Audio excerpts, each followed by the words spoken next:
आती हैं तो आए घिरे प्रलय की घोर घटाएं, और पैरों के नीचे अंगारे सर पर बरसे यदि ज्वालाएं, निज हाथों से आग लगाकर हंसते हंसते जलना होगा, कदम मिलाकर चलना होगा, कदम मिलाकर।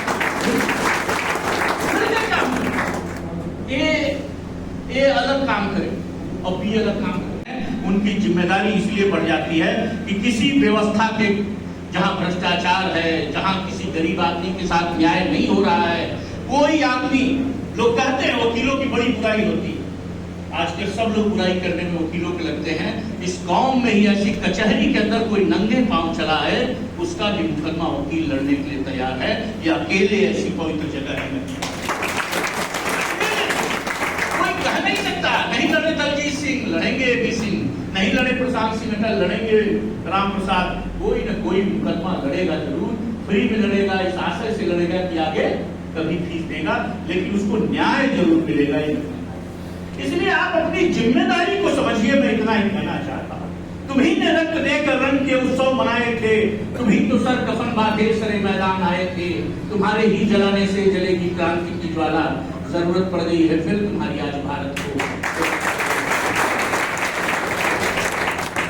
अब अधिकारियों के साथ साथ हम सब लोगों को भी शपथ लेना चाहिए। क्यों ये स्थिति आ रही है कि हम धीरे धीरे कमजोर होते हैं।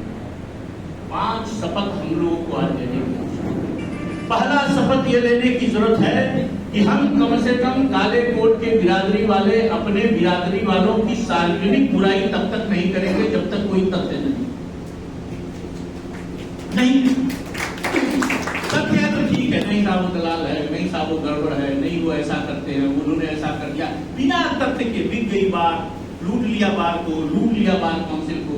तथ्य नहीं है तो आप उसकी आलोचना सार्वजनिक मत करिए, जिससे आपको ग्रीवांस है, चाहे जीतने वाला है चाहे हारने वाला है, वह एक दूसरे से बात करके ठीक करेगा, बुराई करना बंद करेगा। दूसरी शपथ लेने की जरूरत है कि हम मिलकर काम करेंगे।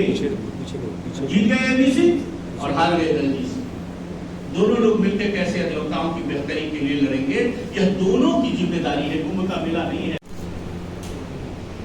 प्रशांत सिंह अटल जी, एसडीएम साहब, सभी प्रशासनिक अधिकारी, भारत के नवनिर्वाचित अध्यक्ष लाल बहादुर सिंह जी, सभी नवनिर्वाचित